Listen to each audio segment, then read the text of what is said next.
ಶ್ರೀ ಗಣಪತಿ ಶಾರದಾ ಗುರುಭ್ಯೋ ನಮಃ. ಯತ್ರ ಯೋಗೇಶ್ವರ ಕೃಷ್ಣೋ ಯತ್ರ ಪಾರ್ಥೋ ಧನುರ್ಧರಃ ಯತ್ರ ಶ್ರೀ ವಿಜಯ ಭೂತಿರ್ಧ್ರುವ ನೀತಿರ್ಮತಿರ್ಮಮ. ಶ್ರೋತೃಗಳಿಗೆ ಶ್ರೀ ಅಳಸಿಂಗರಾಚಾರ್ಯ ವಿರಚಿತ ಶ್ರೀ ವ್ಯಾಸ ಮಹರ್ಷಿ ಪ್ರಣೀತ ಶ್ರೀಮನ್ ಮಹಾಭಾರತದ ಉದ್ಯೋಗ ಪರ್ವದಲ್ಲಿ ವಿದುರನು ಧೃತರಾಷ್ಟ್ರನಿಗೆ ಇನ್ನೂ ಕೆಲವು ನೀತಿಗಳನ್ನು ಆಯುಕ್ಷಯಕ್ಕೆ ಕಾರಣಗಳನ್ನು ತಿಳಿಸಿ ಕೌರವ ಪಾಂಡವರಲ್ಲಿ ಸಮಾಧಾನವನ್ನು ಉಂಟು ಮಾಡಬೇಕೆಂದು ಹೇಳಿದುದು ಎಂಬ 37ನೆಯ ಅಧ್ಯಾಯಕ್ಕೆ ಸ್ವಾಗತ. ಓ ರಾಜೇಂದ್ರ, ಬ್ರಹ್ಮಪುತ್ರನಾದ ಮನುವು ಮುಂದೆ ಹೇಳುವ 17 ಮಂದಿ ಪುರುಷರನ್ನು ಕೈಗೆ ಸಿಕ್ಕಿದ ಆಕಾಶವನ್ನು ಮುಷ್ಟಿಗಳಿಂದ ಗುದ್ದುವುದಕ್ಕೂ ಕಾಮನ ಬಿಲ್ಲನ್ನು ಹಿಡಿದು ಬಗ್ಗಿಸುವುದಕ್ಕೂ ಹಿಡಿಯುವುದಕ್ಕಾಗದ ಸೂರ್ಯನ ಕಿರಣಗಳನ್ನು ಕೈಯಿಂದ ಹಿಡಿಯುವುದಕ್ಕೂ ಹೋಗುವ ಮೂರ್ಖ ಜನರಿಗೆ ಸಮಾನರೆಂದು ಹೇಳಿರುವನು.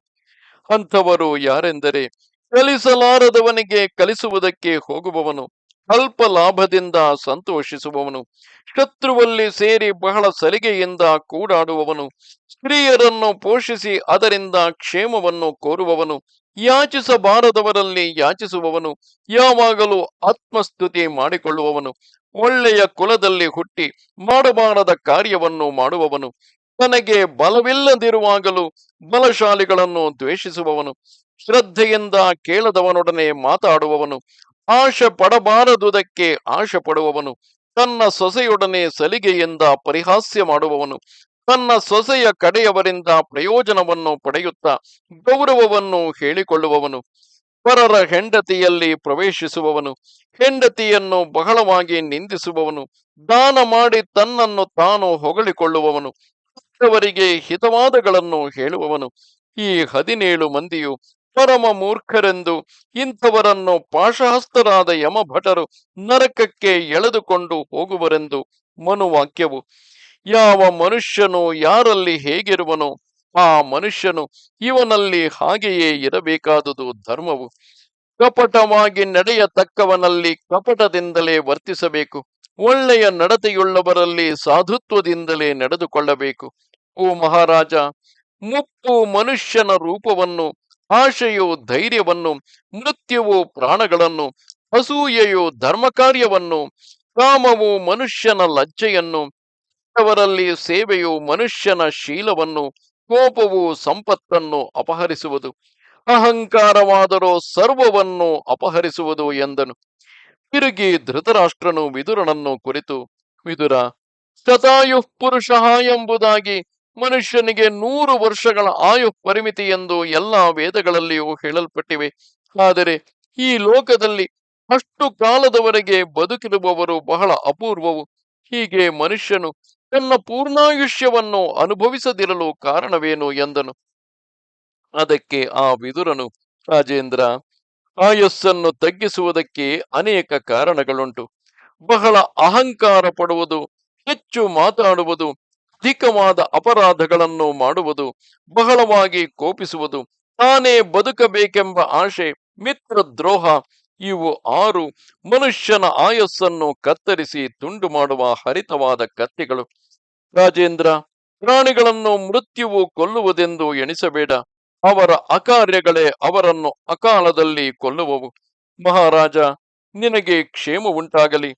ನಂಬಿದವನ ಪತ್ನಿಯಲ್ಲಿ ಪ್ರವೇಶಿಸುವವನು, ಆಚಾರ್ಯ ಪತ್ನಿಯನ್ನು ಕಾಮಿಸುವವನು, ತಾನು ದ್ವಿಜನಾಗಿದ್ದು ಶೂದ್ರ ಸ್ತ್ರೀಯನ್ನು ವರಿಸಿದವನು, ಮದ್ಯಪಾನ ಮಾಡುವವನು, ತಾನು ಪ್ರಭುವಾಗಿದ್ದುಕೊಂಡು ತನ್ನ ಕೈ ಕೆಳಗಿರುವವರ ಜೀವನವನ್ನು ಕೆಡಿಸುವವನು, ವೇದವಿತ್ತುಗಳಾದ ಬ್ರಾಹ್ಮಣರನ್ನು ಕೆಲಸಕ್ಕೆ ನಿಯಮಿಸುವವನು, ಹೊಕ್ಕವರನ್ನು ಕೆಡಿಸುವವನು, ಇವರೆಲ್ಲರೂ ಬ್ರಹ್ಮಹತ್ಯೆಯನ್ನು ಮಾಡಿದವರಿಗೆ ಸಮಾನರು.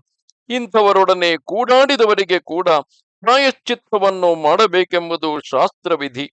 ಇತರರು ಹೇಳಿದ ಹಿತವಾಕ್ಯವನ್ನು ಕೇಳುವವನು, ನ್ಯಾಯಗಳನ್ನು ಬಲ್ಲವನು, ಉದಾರನು, ದೇವತೆಗಳಿಗೆ ನಿವೇದಿಸಿ ಮಿಕ್ಕ ಶೇಷಾನ್ನವನ್ನೇ ಭುಜಿಸುವವನು, ಇತರರನ್ನು ಹಿಂಸೆ ಮಾಡದವನು, ಅಪ್ರಯೋಜಕವಾದ ಕಾರ್ಯಕ್ಕಾಗಿ ಕಳವಳಿಸದವನು, ಕೃತಜ್ಞನು, ಸತ್ಯವನ್ನೇ ನುಡಿಯತಕ್ಕವನು, ಮೃದು ಸ್ವಭಾವವುಳ್ಳವನು ಆದ ವಿದ್ವಾಂಸನು ಉತ್ತಮವಾದ ಸ್ವರ್ಗವನ್ನು ಪಡೆಯುವನು. ರಾಜ, ಲೋಕದಲ್ಲಿ ಯಾವಾಗಲೂ ಪ್ರಿಯವನ್ನೇ ನುಡಿಯತಕ್ಕವರು ಸುಲಭವಾಗಿ ಸಿಕ್ಕುವರು. ಪ್ರಿಯವಾಗಿಯೂ ಮುಖ್ಯವಾಗಿಯೂ ಅಂದರೆ ಹಿತವಾಗಿಯೂ ಇರುವ ಮಾತನ್ನು ಹೇಳತಕ್ಕವನು ಅದನ್ನು ಆಧರಿಸಿ ಕೇಳತಕ್ಕವನು ಸಿಕ್ಕುವುದೇ ಕಷ್ಟವು. ತನ್ನ ಯಜಮಾನನಿಗೆ ಪ್ರಿಯವೇ ಎಂಬುದನ್ನು ನೋಡದೆ ಯಾವನು ಧರ್ಮವನ್ನೇ ಹಿಡಿದು ಅಪ್ರಿಯವಾಗಿದ್ದರೂ ಕ್ಷೇಮಕರವಾದ ಆಲೋಚನೆಯನ್ನು ಹೇಳುವನು, ಅವನೇ ತನಗೆ ಸಹಾಯಕವಾದ ಮಿತ್ರನೆಂದು ರಾಜನು ತಿಳಿಯಬೇಕು. ಒಂದು ಕುಲವನ್ನು, ಅಂದರೆ ಆ ಕುಲಗೌರವವನ್ನು ರಕ್ಷಿಸುವುದಕ್ಕಾಗಿ ಒಬ್ಬ ಮನುಷ್ಯನನ್ನು ತೊರೆಯಬೇಕು. ಒಂದು ಗ್ರಾಮವನ್ನು ರಕ್ಷಿಸುವ ಸಂದರ್ಭದಲ್ಲಿ ಒಂದು ಕುಲವನ್ನೇ ಬಿಡಬೇಕು. ಒಂದು ದೇಶವನ್ನು ರಕ್ಷಿಸಿಕೊಳ್ಳುವುದಕ್ಕಾಗಿ ಒಂದು ಗ್ರಾಮವನ್ನೇ ಬಿಟ್ಟು ಬಿಡಬಹುದು. ತನ್ನ ರಕ್ಷಣೆಗಾಗಿ ಸಮಸ್ತ ರಾಜ್ಯವನ್ನೇ ಬಿಟ್ಟು ಬಿಡಬಹುದು. ಆಪತ್ತಿಗಾಗಿ ಧನವನ್ನು ಕಾಪಾಡಿ ಇಡಬೇಕು. ಆ ಧನಗಳಿಂದ ಪತ್ನಿಯರನ್ನು ರಕ್ಷಿಸಬೇಕು. ಆ ಧನದಿಂದಲೂ ಪತ್ನಿಯರಿಂದಲೂ ತನ್ನನ್ನು ಯಾವಾಗಲೂ ಚೆನ್ನಾಗಿ ಕಾಪಾಡಿಕೊಳ್ಳಬೇಕು. ಓ ಮಹಾರಾಜ, ದ್ಯೂತವೆಂಬುದು ಹಿಂದಿನ ಕಲ್ಪದಲ್ಲಿ ಕೂಡ ಮನುಷ್ಯರಲ್ಲಿ ವೈರಕಾರಣವೆಂದು ತಿಳಿದು ಬಂದಿದೆ. ಆದುದರಿಂದ ಕೇವಲ ಹಾಸ್ಯಕ್ಕಾದರೂ ಬುದ್ಧಿವಂತನಾದವನು ದ್ಯೂತಕ್ಕೆ ಪ್ರವರ್ತಿಸಬಾರದು. ಇದಕ್ಕಾಗಿಯೇ ಹಿಂದೆ ನಾನು ಆ ದ್ಯೂತ ಕಾಲದಲ್ಲಿಯೇ ಆ ಆಟವು ಯುಕ್ತವಲ್ಲವೆಂದು ಸಾರಿ ಸಾರಿ ಹೇಳಿದೆನು. ಪ್ರತೀಪ ಕುಲದಲ್ಲಿ ಹುಟ್ಟಿದ ಓ ಮಹಾರಾಜ, ರೋಗಿಗೆ ಪಥ್ಯವಾದ ಔಷಧಿಯು ಹೇಗೆ ರುಚಿಸುವುದಿಲ್ಲವೋ ಹಾಗೆ ನನ್ನ ಮಾತು ನಿನಗೆ ಆಗ ರುಚಿಸದೇ ಹೋಯಿತು. ಒಳ್ಳೆ ವಿಚಿತ್ರವಾದ ಗರಿಗಳುಳ್ಳ ನವಿಲುಗಳನ್ನು ಕಾಗೆಗಳ ಮೂಲಕವಾಗಿ ಹೆದರಿಸಿ ಓಡಿಸುವಂತೆ ನೀನು ಕೌರವರ ಮೂಲಕವಾಗಿ ಆ ಪಾಂಡವರನ್ನು ಪರಾಭವಿಸಿದೆ. ಸಿಂಹಗಳನ್ನು ಬಿಟ್ಟು ನರಿಗಳನ್ನು ಪೋಷಿಸುವಂತೆ ಪಾಂಡವರನ್ನು ತೊರೆದು ಕೌರವರನ್ನು ಪೋಷಿಸುತ್ತಿರುವೆ. ಕಾಲವು ಬಂದಾಗ ನೀನು ಇದಕ್ಕಾಗಿ ದುಃಖಿಸದೆ ಇರಲಾರೆ. ಯಾವ ರಾಜನು ತನಗೆ ಯಾವಾಗಲೂ ಹಿತೈಷಿಯಾಗಿಯೂ ತನ್ನಲ್ಲಿ ಭಕ್ತಿಯುಳ್ಳವನಾಗಿಯೂ ಇರುವ ಭೃತ್ಯನ ವಿಷಯದಲ್ಲಿ ಕೋಪಿಸುವುದಿಲ್ಲವೋ ಅಂತಹ ಪ್ರಭುವಿನಲ್ಲಿಯೇ ಭೃತ್ಯರು ವಿಶ್ವಾಸವುಳ್ಳವರಾಗಿ ಎಂತಹ ವಿಪತ್ತಿನಲ್ಲಿಯೂ ಕೈಬಿಡದೆ ಕಾಪಾಡುವರು. ರಾಜನಾದವನು ತನ್ನ ರಾಜ್ಯವನ್ನು ಧನವನ್ನು ಹೆಚ್ಚಿಸಬೇಕೆಂದು ತನ್ನ ಸೇವಕರ ಜೀವನಕ್ಕೆ ಎಂದಿಗೂ ಲೋಪವನ್ನು ಉಂಟು ಮಾಡಬಾರದು. ತನ್ನಲ್ಲಿ ಅತ್ಯಂತ ವಿಶ್ವಾಸವುಳ್ಳ ಮಂತ್ರಿಗಳಾದರೂ ರಾಜನಿಂದ ವಂಚಿಸಲ್ಪಟ್ಟು ತಮ್ಮ ಸೌಖ್ಯವನ್ನು ಕಳೆದುಕೊಂಡರೆ ಆ ರಾಜನಿಗೆ ವಿರೋಧಿಗಳಾಗಿ ನಿಲ್ಲುವರು. ವಿವೇಕಿಯಾದವನು ಮೊದಲೇ ಕಾರ್ಯಗಳನ್ನು, ಆದಾಯ ವ್ಯಯಗಳನ್ನು, ಅದಕ್ಕೆ ತಕ್ಕ ವೃತ್ತಿಯನ್ನು ಲೆಕ್ಕ ಮಾಡಿ ನಿರ್ಣಯಿಸಿಕೊಂಡು ಅದಕ್ಕೆ ತಕ್ಕ ಸಹಾಯ ಸಂಪತ್ತುಗಳನ್ನೆಲ್ಲ ಸಂಗ್ರಹಿಸಿಡಬೇಕು. ಅಸಾಧ್ಯ ಕಾರ್ಯಗಳು ಕೂಡ ಸಹಾಯ ಬಲದಿಂದ ಸಾಧ್ಯವಾಗುವವು. ಯಾವ ಸೇವಕನು ತನ್ನ ಯಜಮಾನನ ಮನಸ್ಸನ್ನು ತಿಳಿದುಕೊಂಡು ಸೋಮಾರಿತನವಿಲ್ಲದೆ ಕಾರ್ಯಗಳನ್ನು ನಡೆಸುತ್ತಾ ಬರುವನು, ಸಮಯದಲ್ಲಿ ತನ್ನ ಯಜಮಾನನಿಗೆ ಹಿತವನ್ನು ಹೇಳುತ್ತಾ ಭಕ್ತಿಯುಳ್ಳವನಾಗಿ ಒಳ್ಳೆ ನಡತೆಯಿಂದ ಇರುವನು, ತನ್ನ ಶಕ್ತಿಯನ್ನು ತಿಳಿದು ತಾನು ಕೆಲಸ ಮಾಡುವನು, ಅಂಥವನನ್ನು ಯಜಮಾನನು ತನ್ನ ಆತ್ಮದಂತೆ ಭಾವಿಸಿ ಅಕ್ಕರೆಯಿಂದ ಪೋಷಿಸಬೇಕು. ಹೀಗಿಲ್ಲದೆ ಯಾವ ಸೇವಕನು ಹೇಳಿದ ಮಾತನ್ನು ಆಧರಿಸುವುದಿಲ್ಲವೋ, ಮಾತಿಗೆ ಮಾತನ್ನು ಬದಲು ಹೇಳುವನು, ತಾನೇ ಎಲ್ಲವನ್ನೂ ತಿಳಿದವರೆಂಬ ಗರ್ವದಿಂದ ಯಜಮಾನನಿಗೆ ಪ್ರತಿಕೂಲವಾಗಿ ಮಾತನಾಡುವನು, ಅಂತಹ ಭೃತ್ಯನನ್ನು ಒಡನೆಯೇ ತೊರೆದು ಬಿಡಬೇಕು. ಮಂದ ಸ್ವಭಾವವಿಲ್ಲದವನು, ಪೌರುಷವುಳ್ಳವನು, ಕಾರ್ಯಗಳನ್ನು ತ್ವರೆಯಾಗಿ ಮಾಡತಕ್ಕವನು, ಕನಿಕರವುಳ್ಳವನು, ಮೃದು ಸ್ವಭಾವವುಳ್ಳವನು, ಇತರರಿಂದ ಕಲಿಸುವುದಕ್ಕೆ ಆಗದವನು, ರೋಗ ಸಂಬಂಧವಿಲ್ಲದವನು, ಇತರರಿಂದ ಕದಲಿಸುವುದಕ್ಕೆ ಆಗದವನು, ರೋಗ ಸಂಬಂಧವಿಲ್ಲದವನು, ಉದಾರ ವಾಕ್ಯವುಳ್ಳವನು, ಈ 8 ಗುಣಗಳುಳ್ಳವನೇ ದೂತನಾಗಿರತಕ್ಕವನೆಂದು ವಿದ್ವಾಂಸರು ಹೇಳುವರು. ಬುದ್ಧಿಶಾಲಿಯಾದವನು ತನ್ನಲ್ಲಿ ವಿಶ್ವಾಸವಿಲ್ಲದವನಲ್ಲಿ ನಂಬಿಕೆಯಿಟ್ಟು ಅವನ ಮನೆಗೆ ಅಕಾಲದಲ್ಲಿ ಹೋಗಬಾರದು. ರಾತ್ರಿಯ ಹೊತ್ತಿನಲ್ಲಿ ಚೌಕಗಳಲ್ಲಿ ಮರೆಯಾಗಿ ನಿಲ್ಲಬಾರದು. ರಾಜನು ಕಾಮಿಸುವ ಸ್ತ್ರೀಯ ಮೇಲೆ ಕಣ್ಣಿಡಬಾರದು. ಅನೇಕರೊಡನೆ ತನ್ನ ರಹಸ್ಯವನ್ನು ಹೇಳಿಕೊಳ್ಳುತ್ತಾ ಅವರೊಡನೆ ಸೇರಿ ಕಾರ್ಯಗಳನ್ನು ಆಲೋಚಿಸುವ ಮೂರ್ಖರ ಕಾರ್ಯಾಲೋಚನೆಯಲ್ಲಿ ತಾನು ತಲೆ ಎಕ್ಕಬಾರದು. ಮತ್ತು ಅಂತಹ ಕಾರ್ಯಾಲೋಚನೆಯನ್ನು ಮಾಡುವವನೊಡನೆ ನಿನ್ನಲ್ಲಿ ನನಗೆ ನಂಬಿಕೆ ಇಲ್ಲವೆಂದು ಬಾಯಿಂದ ಹೇಳಿ ನಿರಾಕರಿಸಲು ಬಾರದು. ಏನಾದರೂ ಒಂದು ಸರಿಯಾದ ನೆಪವನ್ನು ತೋರಿಸಿ ದೂರವಾಗಿರಬೇಕು. ಬಹಳ ದಯಾಳುವಾದ ರಾಜನು, ವ್ಯಭಿಚಾರದಲ್ಲಿ ಬಿದ್ದ ಹೆಂಗಸು, ರಾಜನಲ್ಲಿ ಕೆಲಸ ಮಾಡುವ ಭೃತ್ಯನು, ಹೊಟ್ಟೆಯಲ್ಲಿ ಹುಟ್ಟಿದ ಮಗನು, ಒಡ ಹುಟ್ಟಿದ ಸಹೋದರನು, ಬಾಲಪುತ್ರವತಿಯಾದ ವಿಧವೆ, ಸೇನೆಯಲ್ಲಿ ಸೇರಿ ಜೀವಿಸುವವನು, ಹಣವನ್ನೆಲ್ಲ ಕಳೆದುಕೊಂಡು ನಷ್ಟಪಟ್ಟವನು, ಇಂಥವರನ್ನು ಹಣದ ವ್ಯವಹಾರಗಳಲ್ಲಿ ಸೇರಿಸಬಾರದು. ವಿದ್ಯೆ, ಕುಲೋನ್ನತಿ, ಶಾಸ್ತ್ರಶ್ರವಣ, ಇಂದ್ರಿಯ ನಿಗ್ರಹ, ಪರಾಕ್ರಮ, ಬಹಳವಾಗಿ ಮಾತಾಡದಿರುವುದು, ತನ್ನ ಶಕ್ತಿಯನ್ನು ಅನುಸರಿಸಿ ದಾನ ಮಾಡುವುದು, ಕೃತಜ್ಞತೆ, ಇವು 8 ಗುಣಗಳು ಮನುಷ್ಯನನ್ನು ಪ್ರಕಾಶಕ್ಕೆ ತರುವವು.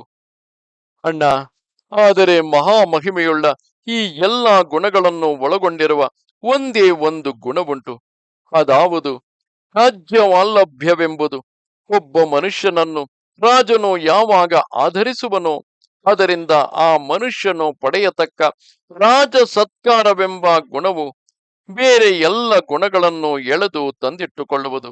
ಆಗಾಗ ಸ್ನಾನ ಮಾಡಿ ಶುಚಿಯಾಗಿರುವವನನ್ನು ಬಲ, ರೂಪ ಮತ್ತು ಮಾತಿನಲ್ಲಿ ಸ್ವರಶುದ್ಧಿ, ವರ್ಣಶುದ್ಧಿ, ಸುಖ ಸ್ಪರ್ಶ, ಸುಗಂಧ, ಶುದ್ಧತೆ, ಕಾಂತಿ, ಸೌಕುಮಾರ್ಯ, ಉತ್ತಮ ಸ್ತ್ರೀಯರು ಇವು 10 ತಾನಾಗಿ ಬಂದು ಸೇರುವವು. ಮಿತವಾಗಿ ಊಟ ಮಾಡುವವನು ಆರೋಗ್ಯ, ಆಯಸ್ಸು, ಬಲ, ಸೌಖ್ಯ, ರೋಗವಿಲ್ಲದ ಸಂತತಿ, ಹೊಟ್ಟೆ ಹೊರಕನೆಂದು ಜನಗಳ ತಿರಸ್ಕಾರಕ್ಕೆ ಈಡಾಗದಿರುವುದು ಈ 6 ಗುಣಗಳಿಗೆ ಪಾತ್ರನಾಗುವನು. ಕೆಲಸ ಮಾಡುವ ಸ್ವಭಾವವಿಲ್ಲದವನು, ಹೆಚ್ಚಾಗಿ ತಿನ್ನುವವನು, ಜನರಿಗೆ ಸೇರದವನು, ಅನೇಕ ವಂಚನೋಪಾಯಗಳನ್ನು ತಿಳಿದವನು, ಕ್ರೂರ ಸ್ವಭಾವವುಳ್ಳವನು, ದೇಶ ಕಾಲಗಳನ್ನು ತಿಳಿಯದವನು, ಅಸಭ್ಯವಾದ ಉಡುಪುಗಳುಳ್ಳವನು, ಇಂಥವರನ್ನು ಬುದ್ಧಿಶಾಲಿಯಾದವನು ಮನೆಯಲ್ಲಿ ಇಟ್ಟುಕೊಳ್ಳಬಾರದು.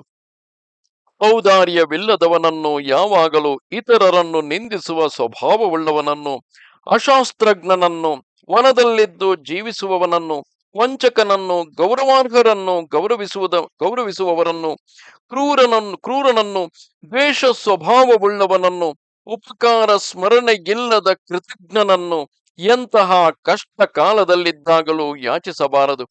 ವೈರ ಬುದ್ಧಿಯಿಂದ ಕೆಲಸಗಳನ್ನು ಮಾಡತಕ್ಕವನು, ಅಜಾಗ್ರತೆಯಿಂದ ನಡೆಯತಕ್ಕವನು, ಯಾವಾಗಲೂ ಸುಳ್ಳಾಡುವವನು, ದೃಢವಾದ ಪ್ರೇಮವಿಲ್ಲದವನು, ತನ್ನನ್ನು ಮೊದಲು ಪ್ರೀತಿಸುತ್ತಿದ್ದು ಆಮೇಲೆ ಬಿಟ್ಟವನು, ತಾನೇ ಸರ್ವಸಮರ್ಥನೆಂಬ ಹೆಮ್ಮೆಯುಳ್ಳವನು, ಈ 6 ಮಂದಿಯು ನರಾಧಮರನ್ನು ಈ 6 ಮಂದಿ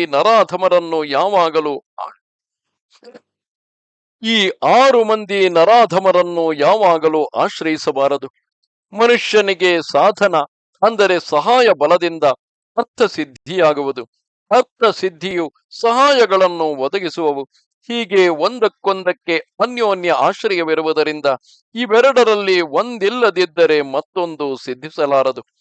ಮನುಷ್ಯನು ಪುತ್ರ ಸಂತಾನವನ್ನು ಪಡೆದು ಅವರ ಮೇಲೆ ಸಾಲವನ್ನಿಡದೆ ಅವರಿಗೆ ಯಾವುದಾದರೂ ಸರಿಯಾದ ಒಂದು ವೃತ್ತಿಯನ್ನು ಕಲ್ಪಿಸಿ ಹೆಣ್ಣು ಮಕ್ಕಳನ್ನು ಸರಿಯಾದ ಸ್ಥಳಗಳಿಗೆ ವಿವಾಹ ಮಾಡಿಕೊಟ್ಟು ಆಮೇಲೆ ಆ ಲೌಕಿಕ ಸಂಬಂಧವನ್ನೇ ತೊರೆದು ಕಾಡಿನಲ್ಲಿ ಋಷಿಯಂತೆ ಕಾಲವನ್ನು ಕಳೆಯಬೇಕು. ಶಕ್ತಿಯಿದ್ದವನು ಈ ಲೋಕದಲ್ಲಿ ಎಲ್ಲಾ ಪ್ರಾಣಿಗಳಿಗೂ ಹಿತವಾಗಿಯೂ ತನಗೂ ಕ್ಷೇಮಕರವಾಗಿಯೂ ಇರುವ ಕಾರ್ಯಗಳನ್ನೇ ಮಾಡಬೇಕು. ಇದೇ ಎಲ್ಲ ಅರ್ಥ ಸಿದ್ಧಿಗೂ ಮೂಲಾಧಾರವು. ಬುದ್ಧಿಶಕ್ತಿ, ಕಾರ್ಯ ಸಾಮರ್ಥ್ಯ, ಪರಾಕ್ರಮ, ದೇಹಬಲ, ಮುಂದೆ ಬರಬೇಕೆಂಬ ಆಶೆ, ದೃಢ ಪ್ರಯತ್ನ ಈ ಗುಣಗಳುಳ್ಳವನಿಗೆ ತನಗೆ ಬದುಕಿಲ್ಲವೆಂಬ ಭೀತಿಗೇನು ಕಾರಣವಿಲ್ಲ. ಓ ಮಹಾರಾಜ, ಪ್ರಕೃತ ಸ್ಥಿತಿಯಲ್ಲಿ ಯಾರಿಗೆ ಇಂದ್ರಾದಿ ದೇವತೆಗಳು ಭಯಪಡುವರೋ ಅಂತಹ ಪಾಂಡವರೊಡನೆ ಯುದ್ಧಕ್ಕೆ ನಿಲ್ಲುವುದರಲ್ಲಿ ಎಷ್ಟು ದೋಷಗಳಿವೆಯೋ ನೀನೇ ನೋಡು. ಸ್ವಂತ ಮಕ್ಕಳೊಡನೆ ವೈರವೊಂದು, ನೀನು ಯಾವಾಗಲೂ ಮನಸ್ಸಿನಲ್ಲಿ ಭೀತಿಯಿಂದ ಕೊರಗುತ್ತಿರುವುದು ಎರಡನೆಯದು. ಲೋಕದಲ್ಲಿ ಕುರುವಂಶಕ್ಕೆ ಅಪಪ್ರಥೆ ಎಂಬುದು ಮೂರನೆಯದು. ನಮ್ಮ ಸ್ಥಿತಿಯನ್ನು ನೋಡಿ ನಮಗಾಗದವರೆಲ್ಲರೂ ಸಂತೋಷ ಪಡುವುದು ನಾಲ್ಕನೆಯದು. ಹೀಗೆ ನಾನಾ ದುಃಖಗಳಿಗೆ ನೀನು ಭಾಗಿಯಾಗಿರುವೆ.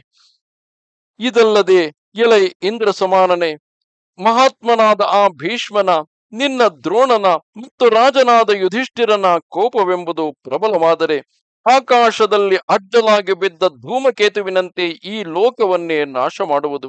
ಓ ಮಹಾರಾಜ, ನಿನ್ನ 100 ಮಂದಿ ಮಕ್ಕಳು, ಮಹಾಶೂರನಾದ ಆ ಕರ್ಣನು, 5 ಮಂದಿ ಪಾಂಡವರು ಒಂದಾಗಿ ಸೇರಿದ್ದರೆ ಸಮುದ್ರ ಮೇಖಲೆಯಾದ ಸಮಸ್ತ ಭೂಮಿಯನ್ನು ಕೈಯಲ್ಲಿಟ್ಟುಕೊಂಡು ಆಳಬಲ್ಲರು. ರಾಜ, ನಿನ್ನ ಮಕ್ಕಳಾದ ಕೌರವರನ್ನು ಮಹಾರಣ್ಯವೆಂದು, ಪಾಂಡವರನ್ನು ಅದರೊಳಗಿನ ಹುಲಿಗಳೆಂದು ಭಾವಿಸು.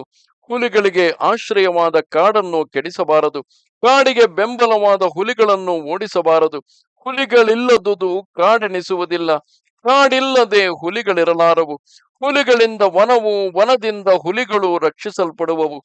ದುರ್ಬುದ್ಧಿಯುಳ್ಳವರು ಇತರರಲ್ಲಿ ದೋಷಗಳನ್ನು ಎಷ್ಟು ಅಕ್ಕರೆಯಿಂದ ಹುಡುಕುವರೋ ಹಾಗೆ ಅವರ ಗುಣಗಳನ್ನು ಹಾಗೆ ಕಂಡುಕೊಳ್ಳಲು ಇಷ್ಟಪಡುವುದಿಲ್ಲ. ಅರ್ಥ ಸಿದ್ಧಿಯನ್ನು ಬಯಸುವವನು ಮೊದಲಿನಿಂದಲೂ ಧರ್ಮವನ್ನು ಬಿಟ್ಟು ಹೋಗಬಾರದು. ಸ್ವರ್ಗದಿಂದ ಅಮೃತವು ಅಗಲದಂತೆ ಧರ್ಮವನ್ನು ಬಿಟ್ಟು ಅರ್ಥವು ಆಗಲಿರಲಾರದು. ಯಾವನ ಮನಸ್ಸು ಪಾಪದಿಂದ ನಿವೃತ್ತವಾಗಿ ಒಳ್ಳೆಯ ಆಲೋಚನೆಯಲ್ಲಿಯೇ ಇಡಲ್ಪಡುವುದೋ ಅವನಿಗೆ ಪ್ರಕೃತಿ ವಿಕೃತಿ ರೂಪವಾದ, ಅಂದರೆ ಕಾರ್ಯಕಾರಣ ರೂಪವಾದ ಸಮಸ್ತವೂ ತಿಳಿದಂತೆಯೇ. ಯಾವನು ಧರ್ಮ ಅರ್ಥ ಕಾಮಗಳನ್ನು ಆಯಾ ಕಾಲಕ್ಕೆ ಅನುಗುಣವಾಗಿ ಸೇವಿಸುವನು ಅವನು ಇಹಲೋಕ ಪರಲೋಕಗಳೆರಡರಲ್ಲಿಯೂ ಆ ಮೂರು ಪುರುಷಾರ್ಥಗಳ ಫಲವನ್ನು ಪೂರ್ಣವಾಗಿ ಪಡೆಯುವನು. ಯಾವನು ಮಿತಿಮೀರಿ ಬರುವ ಕೋಪ ಹರ್ಷಗಳ ವೇಗವನ್ನು ಅಡಗಿಸಬಲ್ಲನು, ಮಹಾ ವಿಪತ್ತುಗಳಲ್ಲಿಯೂ ಎದೆಗುಂದದೆ ಯಾವನು ಧೈರ್ಯದಿಂದಿರುವನು ಅಂಥವನೇ ಈ ಲೋಕದಲ್ಲಿ ಸಂಪತ್ತಿಗೆ ಪಾತ್ರನಾಗುವನು. ಮಹಾರಾಜ, ಮನುಷ್ಯನಿಗೆ 5 ಬಗೆಯ ಬಲಗಳುಂಟು. ಅವುಗಳ ತಾರತಮ್ಯವನ್ನು ತಿಳಿಸುವೆನು ಕೇಳು. ಬಾಹುಬಲವೆಂಬುದು ಮೊದಲನೆಯದು, ಮಂತ್ರಿ ಬಲವೆಂಬುದು ಎರಡನೆಯದು, ಹಣದ ಬಲವು ಮೂರನೆಯದು, ಸ್ವಪ್ರಯತ್ನವಿಲ್ಲದೆ ಪಿತೃಪಿತಾಮಹರ ಕಡೆಯಿಂದ ತನಗೆ ತಾನಾಗಿ ಬಂದ ಕುಲದ ಬಲವೆಂಬುದು ನಾಲ್ಕನೆಯದು. ಓ ಭರತ ಶ್ರೇಷ್ಠ, ಈ ಮೇಲೆ ಹೇಳಿದ ಎಲ್ಲಾ ಬಲಗಳನ್ನು ತನ್ನೊಳಗೆ ಅಡಗಿಸಿಕೊಂಡು ಎಲ್ಲಾ ಬಲಗಳಿಗಿಂತಲೂ ಉತ್ತಮ ಬಲವೆನಿಸಿಕೊಂಡ 5ನೆಯ ಬಲವೊಂದುಂಟು. ಅದೇ ಪ್ರಜ್ಞಾ ಬಲವೆನಿಸುವುದು. ಲೋಕದಲ್ಲಿ ಇತರರಿಗೆ ಉಪಕಾರ ಮಾಡತಕ್ಕ ಸ್ವಭಾವವುಳ್ಳ ಸಾಧುವೊಡನೆ ವೈರವನ್ನು ಮಾಡಿಕೊಂಡು ತಾನು ದೂರದಲ್ಲಿರುವೆನೆಂದು ಧೈರ್ಯಗೊಂಡಿರಬಾರದು.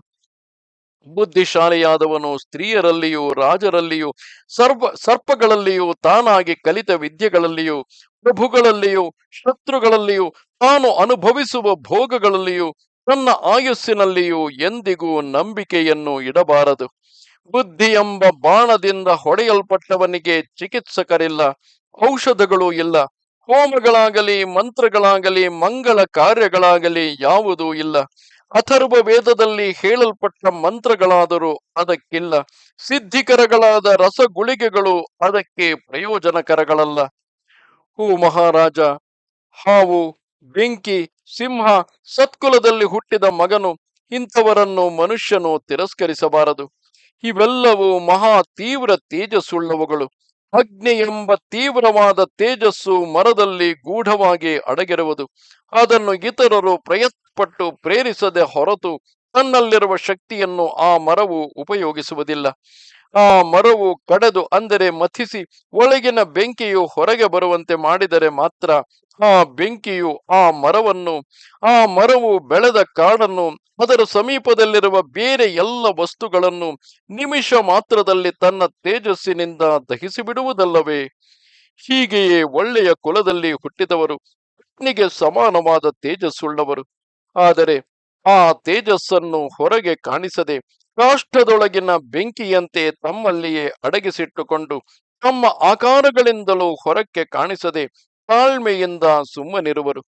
ಓ ಮಹಾರಾಜ, ಪುತ್ರರೊಡಗೂಡಿದ ನೀನು ಒಂದು ಲತೆ. ನಿನಗೆ ಆ ಪಾಂಡುಪುತ್ರರು ಆಶ್ರಯ ವೃಕ್ಷಗಳಂತಿರುವವರು. ದೊಡ್ಡ ಮರದ ಆಶ್ರಯವಿಲ್ಲದಿದ್ದರೆ ಲತೆಗಳು ಹಬ್ಬಿ ಬೆಳೆಯಲಾರವು. ಆದುದರಿಂದ ನೀನು ಪಾಂಡವರೊಡನೆ ಸೇರಿಯೇ ಮುಂದಿನ ಅಭಿವೃದ್ಧಿಯನ್ನು ಬಯಸಬೇಕು.